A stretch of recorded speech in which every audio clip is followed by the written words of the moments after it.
ASTV xəbərin 12 buraxılışını izləyirsiniz. Studiyada Nərmin Xəlilovadır. Hər vaxtınız xeyir. Əvvəlcə əsas xəbər başlıqlarına qısa olaraq nəzər salıq.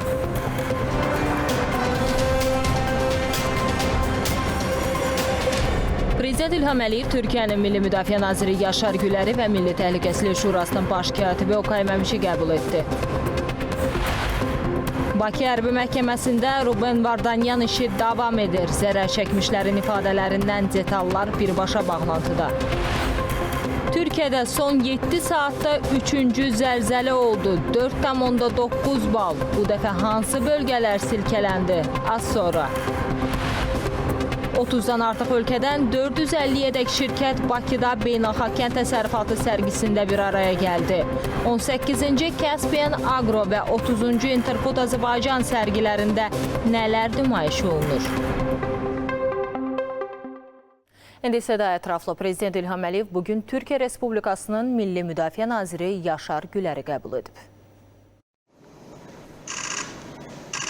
Dövlətimizin başçısı İlham Əliyev PKK terror qruplaşmasının özünü ləğv etməsi ilə bağlı təbriklərini çatdıraraq bununla bağlı Türkiyə Prezidenti Rəcəb Tayyib Ərdoğanı təbrik etdiyini vurğuladı. PKK terror qruplaşmasının özünü ləğv etməsini tarixi hadisə adlandıran və bizi də sevindirdiyini deyən Azərbaycan Prezidenti bu məsələdə Rəcəb Tayyib Ərdoğanın siyasi iradəsinin ən başlıca rol oynadığını qeyd etdi. Bununla yanaşı dövlətimizin başçısı vurğuladı ki, Türkiyə dövlətinin gücü, qardaş ölkənin silahlı qüvvələrinin terrorçularla peşəkarcasına mübarizə aparması Türkiyə cəmiyyətindəki birlik də terror qruplaşmasının bu addım atmasında əsas faktorlardandır. Dövlətimizin başçısı dedi ki, bu yalnız Türkiyə üçün deyil, ümumilikdə bölgədəki xalqların barış və əminamanlıq şəraitində yaşaması üçün önəmli məsələdir. Təbriklərə görə minnətdarlığını bildirən Yaşar Gülər ilk növbədə Türkiyə Prezidenti Rəcəb Tayyib Ərdoğanın salamlarını dövlətimizin başçısına çatdırdı. Prezident İlham Əliyev salamlara görə minnətdarlığını bildirdi, onun da salamlarını Türkiyənin dövlət başçısına çatdırmağı xahiş etdi. Qonaq bir neçə il əvvəl Azərbaycan Prezidentinin güclü iradəsi ilə bölgədə erməni terrorçularına tarixi dərs verildiyini xatırladaraq qeyd etdi ki, Türkiyə terrorla 41 illik mübarizəni zəfərlə bitirdi. Yaşar Gülər bundan sonra Türkiyədə sülh olacağına əminliyini bildirdi və bu hadisənin bölgə üçün əhəmiyyətinə toxundu. Türkiyənin Milli Müdafiə Naziri qardaş Azərbaycanın silahlı qüvvələri ilə əlaqələri genişləndirmək üçün gələcəkdə də əllərindən gələni edəcəklərini dedi. Söhbət zamanı Azərbaycan və Türkiyə silahlı qüvvələri arasında qurulmuş səmərəli əməkdaşlığa toxunuldu. Bu xüsusda birgə hərbi təlimlərin uğurla keçirildiyi vurğulandı. Azərbaycanla Türkiyə arasında qardaşlıq və müttəfiqlik münasibətlərinin bütün istiqamətlərdə, o cümlədən hərbi sahədə bundan sonra da uğurla inkişaf edəcəyinə əminlik bildirildi. Əlaqələrimizin daha da güclənməsində iki ölkənin dövlət başçıları arasında sıx münasibətlərin rolu vurğulandı. Görüşdə əməkdaşlığın perspektivləri ilə bağlı fikir mübadiləsi aparıldı. Prezident İlham Əliyev bugün Türkiyə Respublikasının Milli Təhlükəsizlik Şurasının baş katibi Okay Məmişi qəbul edib. Dövlətimizin başçısı Okay Məmişin Türkiyə Respublikasının Milli Təhlükəsizlik Şurasının baş katibi təyin edilməsindən sonra ilk səfərini ölkəmizə etməsinin əhəmiyyətinə toxundu və bu səfərin uğurlu olacağına ümidvarlığını bildirdi. Okay Məmiş də öz növbəsində bu vəzifəyə təyin olunmasından sonra ilk səfərini qardaş Azərbaycana etməsindən məmnunluğunu ifadə etdi. Söhbət zamanı ölkələrimiz arasında bütün sahələrdə qardaşlıq və müttəfiqlik əlaqələrinin dərinləşməsindən məmnunluq ifadə olundu. Azərbaycan Prezidenti İlham Əliyev və Türkiyə Prezidenti Rəcəb Tayyib Ərdoğan arasında səmimi münasibətlərin əməkdaşlığımızın daha da genişlənməsi işinə böyük töhfə verdiyi vurğulandı. Görüşdə ölkələrimizin bütün istiqamətlər üzrə, o cümlədən təhlükəsizliklə bağlı olan məsələlərdə uğurlu qarşılıqlı fəaliyyəti qeyd edildi. Xalqımıza qarşı müharibə cinayətləri, habelə terrorçuluğu maliyyələşdirmə və digər ağır cinayətlərdə təqsirləndirilən Ermənistan vətəndaşı Ruben Vardanyanın məhkəmə prosesi davam edir. Bakı Hərbi Məhkəməsində keçirilən prosesdə zərər çəkmiş şəxslər ifadə verirlər. Ətraflı məlumatı birbaşa bağlantıda əməkdaşımız Südabə Cahangirli çatdıracaq. Südabə, buyurun, söz sizdədir. Hər vaxtınız xeyirli olsun. Bəli, sizin də qeyd etdiyiniz kimi təqsirləndirilən şəxs Ermənistan vətəndaşı Ruben Vardanyanın barəsində açılmış cinayət işi üzrə məhkəmə prosesi davam edir və məhkəmənin növbəti baxış iclası keçirilir. Məhkəmə prosesində hazırki mərhələdə zərər çəkənlər ifadə verirlər və prosesdə Ermənistan dövləti, onu vəzifəli şəxslərinin, silahlı qüvvələrinin, qanunsuz erməni silahlı dəstələrinin Azərbaycana qarşı təcavüzkar müharibə aparmaqdan ötürü yaradılmış cinayətkar birliyə Ruben Vardanyan Vardanyan da qoşulduqdan sonra törədilmiş cinayət əməlləri məhkəmə prosesində araşdırılır. Ruben Vardanyan məhkəmədə ifadə verməkdən hələ ki imtina edir, susur və eyni zamanda o dövlət ittihamçılarının suallarını da cavablandırmaqdan imtina edir. Amma məhkəmə prosesində zərərçəkənlər danışırlar. Qeyd edək ki, həmin zərərçəkənlərin böyük bir hissəsi 2020-ci, 21-ci ildən sonra Ermənistan ordusunun qalıqlarının və qanunsuz erməni silahlı dəstələrinin o zamanlar Azərbaycanın hansı ki bəzi əraziləri işğal altında idi, həmin ərazilərdə Azərbaycan ordusuna qarşı, Azərbaycan mülki şəxslərinə, silahlı qüvvələrinə qarşı törədilmiş çoxsaylı cinayət əməlləri, təxribatları zamanı zərərçəkənlərdir. Və eyni zamanda zərərçəkənlərin bir hissəsi Ermənistan Azərbaycana qarşı apardığı mina terrorundan əziyyət çəkənlərdir. Hansı ki 2020-ci ildən sonra hələ ki Laçın dəhlizi Ermənistanın işğalı altında idi. Həmin Laçın işğalı vasitəsilə Azərbaycan ərazilərinə çoxsaylı Ermənistandan minalar daşınmış və Azərbaycan torpaqlarına bastırılmışdı. Anaman əməkdaşları məhkəmə prosesində ifadə verirlər və ifadələrində bildirirlər ki, aşkarlanan minaların böyük əksəriyyəti Ermənistan istehsalıdır və həmin minaların da böyük əksəriyyəti son illər Azərbaycan ərazilərinə bastırılmış minalardır.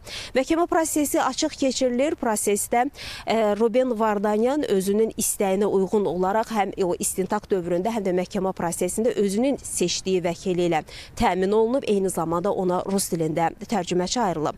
Qeyd edək ki, Ruben Vardanyan Azərbaycan Respublikası Cinayət Məcəlləsinin çoxsaylı maddələri, o cümlədən sülh və insanlıq əleyhinə cinayətlər, müharibə cinayətləri, terrorçuluq, terrorçuluğun maliyyələşdirilməsi, muzluq və digər maddələrlə təqsirli bilinir. Məhkəmə prosesində zərərçəkənlərin də böyük bir qismi, böyük bir hissəsi zərərçəkmiş qismində məhkəmə salonunda əyləşiblər. Proses açıq keçirilir və media nümayəndələri də prosesdə iştirak edirlər və biz bugünkü iclasla bağlı xəbərlərin növbəti buraxılışında daha geniş reportajı da tamaşaçıların diqqətinə çatdıracaq deyərək sözü yenidən mərkəzə studiya ötürürük. Təşəkkür edirik. Ətraflı məlumat üçün qeyd edək ki, tarixi məhkəmə barədə ən son məlumatları bizə əməkdaşımız Südabə Cahangirli çatdırdı. Buraxılışımız davam edir. Kənd təsərrüfatı və qida sənayesində ən son texnologiyaların nümayiş olunduğu beynəlxalq tədbir Bakı Expo mərkəzində 18-ci Caspian Agro və 30-cu Interfood Azərbaycan sərgiləri keçirilir. Ətraflı məlumatı birbaşa bağlantıda əməkdaşımız Vüsal Mətləb təqdim edəcək. Vüsal, buyurun.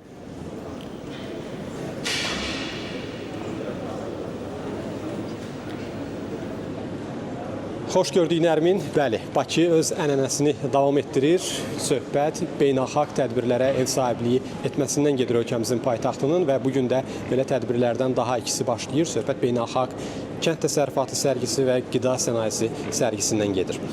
Dediyimiz kimi bu bir ənənəyə çevrilib, artıq 30 il ərzində davam edir kənd təsərrüfatı sərgisi və bu vaxta qədər 50-yə də ölkədən 3000-dən çox şirkət, eyni zamanda 150 mindən artıq qonaq bu sərgiləri həm kənd təsərrüfatı sərgisini, həm qida sənayesi sərgilərini ziyarət edib. Bu dəfəki sərgidə 31 ölkədən 50-dən çox şirkət iştirak edir və şübhəsiz bu müxtəlif şirkətlərin, ölkələrin öz məhsullarını təqdim etmə imkanı, platforması olmaqla yanaşı, həm də əməkdaşlıq əlaqələrinin müzakirəsi baxımından olduqca əhəmiyyətlidir. Və qeyd etməliyik ki, ölkəmizin regionları da bu sərgidə təmsil olunur. İlk dəfə olaraq 56 regiondan bu dəfəki sərgidə fermerlər öz məhsullarını təqdim edirlər, həmçinin işğaldan azad olunmuş ərazilərin fermerləri. Və dediyimiz kimi digər regionların pavilyonları da var. Biz hazırda Naxçıvan Muxtar Respublikasının Kənd Təsərrüfatı Nazirliyinin pavilyonunun qarşısındayıq və mənim yanımda Naxçıvan Muxtar Respublikasının Kənd Təsərrüfatı Nazirinin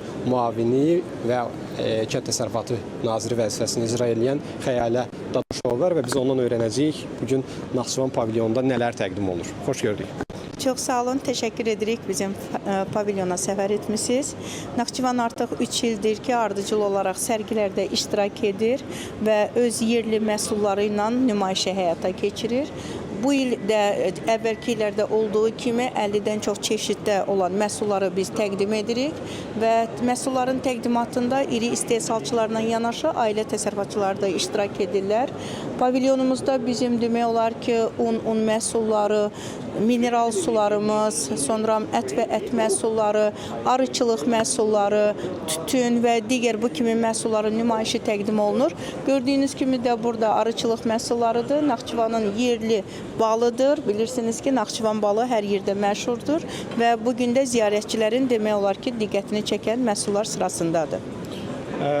Xeyr xanım, yəqin sərgi həm də xarici qonaqlara Naxçıvan məhsullarını və təbii ki, digər məhsullarımızı, Naxçıvanın kənd təsərrüfatı imkanlarını təqdim etmək və əməkdaşlıq əlaqələrini genişləndirmək, həm də yəqin investisiya cəlb etmək baxımından da əhəmiyyətlidir. Bəli, əlbəttə ki, elədir və bizim burada iştirak edən istehsalçılar, fermerlər, sahibkarlıq subyektləri özlərinə tərəfdaşlıq subyektləri tapırlar və əməkdaşlıq edirlər. Biz sevinirik ki, gələn xarici qonaqların da diqqətini Naxçıvan pavilyonu çəkir və onlar daha da maraqlanırlar ki, Naxçıvana səfər etsinlər. Təşəkkür edirik, uğur olsun. Sağ olun, biz təşəkkür edirik, çox sağ olun. Sağ olun. Bəli, sərgidə dediyimiz kimi dünyanın 31 ölkəsindən 450-dən artıq şirkət iştirak edir. Dünyanın aparıcı ölkələrinin şirkətləri, eyni zamanda müxtəlif təşkilatları, qurumları iştirak edir və bu həm də əməkdaşlıq əlaqələrinin, investisiyanın cəlb olunması baxımından olduqca əhəmiyyətlidir. Sərgi işinə yeni başlayır. Bizimsə hələlik Bakı Expo mərkəzindən bu saata çatdıra biləcəklərimiz bu qədər. Təşəkkür edirik ətraflı məlumatı üçün. Qeyd edim ki, Bakıda keçirilən kənd təsərrüfatı və qida sənayesi sərgisi barədə ən son məlumatları bizə əməkdaşımız Vüsal Mətləb çatdırdı. Davam edirik. Bakıda ilk dəfə Avropa və MDB poçt liderlərinin forumu keçirilir. Növbəti üfüqlər. Gələcək mükəmməllik üçün elektron ticarət, innovasiya və təchizat zəncirinin naviqasiyası mövzusuna həsr olunan forumda 30-dan çox ölkənin 150-dən artıq təmsilçisi iştirak edir. Poçt şəbəkələrində elektron ticarətin rolu, rəqəmsal transformasiya, davamlı logistika təcrübələrinin tətbiqi, poçt əməliyyatlarında kiber təhlükəsizlik kimi aktual mövzular Bakıda müzakirə olunur. Avropa və MDB poçt liderlərinin birinci forumunun məqsədi təcrübə mübadiləsi və innovasiyalar üçün strateji platforma yaratmaqdır. Bu tədbir öz əhəmiyyətinə görə liderlər forumu, özünüz də iştirakçılardan gördüyünüz kimi burada 150-yə yaxın müxtəlif ölkələrin nümayəndələridir. Nümayəndələr içərisində poçt sektorunun tənzimləyiciləri, nazirlik səviyyələrində iştirakçılar, milli poçt operatorlarının rəhbərləri iştirak edirlər. Dubayda keçiriləcək növbəti beynəlxalq poçt ittifaqı seçkilərində Azərbaycan dövlət olaraq öz namizədliyini irəli sürüb. Məhz bu platformada bizim üçün imkanlar yaradır ki, Azərbaycanı demək olar ki, bütün dünya ölkələrinə tanıdaq. İştirakçılar arasında Azərbaycan poçtunun inkişafı, Azərbaycanda poçt rabitə xidmətlərinin inkişafı barədə ətraflı məlumat verək. Forum sənaye liderləri və maraqlı tərəflər arasında dialoqu asanlaşdırmaqla innovativ həllərin inkişafına təkan verəcək. Tədbir Ümumdünya Poçt İttifaqının regional inkişafı təşviq etmək və beynəlxalq poçt əməkdaşlığını gücləndirmək istiqamətindəki öhdəliyini də bir daha təsdiqləyəcək. 3 gün ərzində biz məzmunlu dialoq aparacağıq, perspektivli strategiyalar araşdıracağıq və 2026-2029-cu illər üçün Avropa və MDB üzrə regional inkişaf planının əsasını qoyacağıq. Bu forum əməkdaşlıq məkanı kimi nəzərdə tutulub təkliflər üçün imkanlar yaradır. Hamını əlaqələr qurmaq imkanlarından tam istifadə etməyə çağırıram.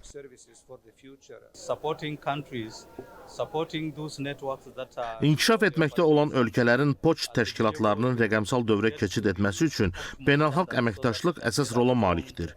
Əsas məqsədimiz zəif işləyən poçt şəbəkələrinin optimal fəaliyyət səviyyəsinə çatmasını təmin etməkdir ki, nəticədə güclü beynəlxalq poçt şəbəkəsi yaradılsın. Hazırda burada poçt rəhbərləri arasında təcrübə və məlumat mübadiləsi aparılır.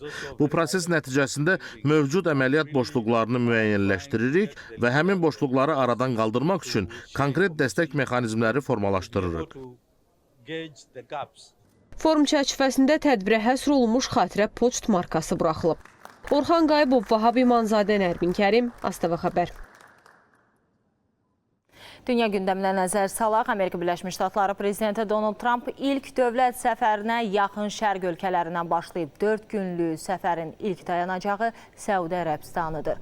Trumpın təyyarəsi Riyadda Kral Xalid Beynəlxalq Hava Limanına eniş edib. ABŞ prezidentini Səudi Ərəbistanının vəliəhdi Məhəmməd bin Salman bin Əbdüləziz Əl Səud qarşılayıb. Bugün Ağ Ev rəhbərinin krallıq rəsmiləri ilə görüşləri, eləcə də Səudi Ərəbistanı ABŞ investisiya forumunda iştiraki planlaşdırılır. Səudiyyə Ərəbistanından sonra Donald Trump Qətər və Birləşmiş Ərəb Əmirliklərinə səfər edəcək.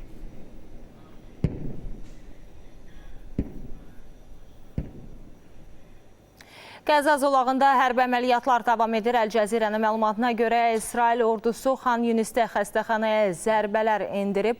Nasir tibb kompleksinin bombalanması nəticəsində biri jurnalist olmaqla 2 nəfər həlak olub. İsrail ordusu xəstəxanaya hava hücumunu təsdiqləsə də, burada Həmas terrorçularını hədəfə aldıqlarını bəyan edib. Açıqlamada deyilir ki, İsrail müdafiə qüvvələri xəstəxanada yerləşən komanda nəzarət mərkəzində fəaliyyət göstərən Həmas silahlarına dəqiq zərbələr endirib. Bu kompleks İsrail hərbiçiləri və mülki şəxslərinə qarşı terror hücumlarının planlaşdırılması və həyata keçirilməsi məqsədi ilə istifadə olunub.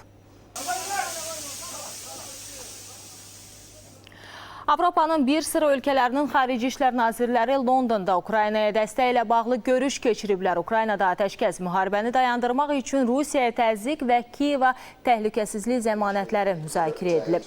Ukrayna və Avro-Atlantik təhlükəsizliyi ilə bağlı birgə bəyanat yayımlanıb. Weimar Plus ölkələri Ukrayna xalqı ilə həmrəy olduqlarını, həmçinin Ukraynanın beynəlxalq səviyyədə tanınmış sərhədləri daxilində təhlükəsizliyi, suverenliyi və ərazi bütövlüyünü tam dəstəklədiklərini təsdiqləyiblər. Avropalı nazirlər ABŞ-nin rəhbərlik etdiyi sülh səylərini və danışıqların perspektivlərini də alqışlayıblar. Bir müddət vətəndaş müharibəsinə səhnə olan Liviyada yenidən silahlı toqquşma baş verib. Paytaxt Tripolidə döyüş briqadası ilə təhlükəsizlik və sabitliyin qorunması briqadası arasında qarşıdurma olub. Toqquşmalar Tripolidəki milis qruplarından biri olan Sabitliyə Dəstək Birliyinin lideri Əbdülqani Əl-Kiklinin öldürülməsindən sonra başlayıb. Nəticədə 6 nəfər xəsarət alıb. Ölkənin Daxili İşlər Nazirliyi sakinlərə evdən çıxmamaq və baş verən hadisələrdən uzaq durmaq barədə xəbərdarlıq edib. BMT-nin Liviyaya dəstək missiyası tərəfləri dərhal döyüş əməliyyatlarını dayandırmağa və sakitliyi bərpa etməyə çağırıb. Mülki şəxsləri qorumaq öhdəliyini xatırladı. Son məlumatlara görə Milli Birlik Hökuməti Tripolidə qarşıdurmaların baş verdiyi Əbu Səlim bölgəsini nəzarətə götürüb.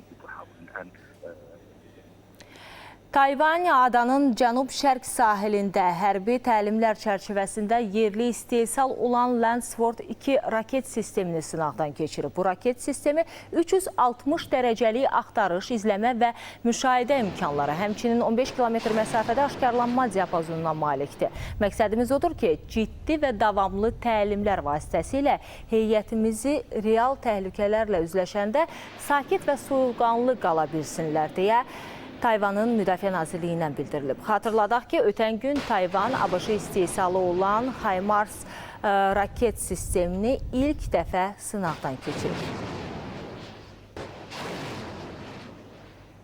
Türkiyədə yenidən seismik aktivlik artır. Son saatlarda Egey dənizində 4,9, İstanbul və Antalyada isə 3,8 bal gücündə yeraltı təkanlar qeydə alınıb. Ölkənin Təbii Fəlakətlər və Fövqəladə Vəziyyətlərin İdarə Edilməsi Agentliyinin məlumatına görə Egey dənizindəki zəlzələ 7 kilometr dərinlikdə baş verib. İstanbulda yeraltı təkanların epicentri Böyükçəkməcə rayonu yaxınlığında 6,84 kilometr dərinlikdə, Antalyada isə Kumluca rayonunda 29 kilometr dərinlikdə qeydə alınıb. Dağıntı və tələfat barədə məlumat verilməyib. Xatırladaq ki, ötən gün Amasyada 4,2 və 4,4 bal gücündə zəlzələlər baş vermişdi. Yerli gündəmlə davam edirik. Azərbaycan insan alverinə görə 11 nəfəri Interpol xətti ilə beynəlxalq axtarışa verib. Həmin şəxslərin ekstradisiyası üçün aidiyyatı üzrə müraciətlər ünvanlanıb. İnsan alverinə qarşı mübarizə üzrə Milli Koordinatorunun illik məlumatında bu əksini tapıb. İnformasiya texnologiyalarının tətbiqi ilə törədilən 44 fakta aşkarlanaraq cinayət işi başlanılıb. Bu arada Azərbaycanda insan alverinə qarşı mübarizəyə dair 2025-2030-cu illəri üçün yeni milli fəaliyyət planı hazırlanıb. Sənəd, rəy və təkliflərin alınması üçün müvafiq qurumlara göndərilib. Milli musiqi irsimizin yaşadılması və gənc istedadların üzə çıxarılması məqsədi ilə təşkil olunan 9-cu Muğam Televiziya müsabiqəsinə bugündən start verilir. Hazırlıq işləri ilə bağlı son məlumatı əməkdaşımız Ayşən Cümşüdova birbaşa bağlantıda təqdim edəcək. Ayşən, buyurun, eşidək sizi.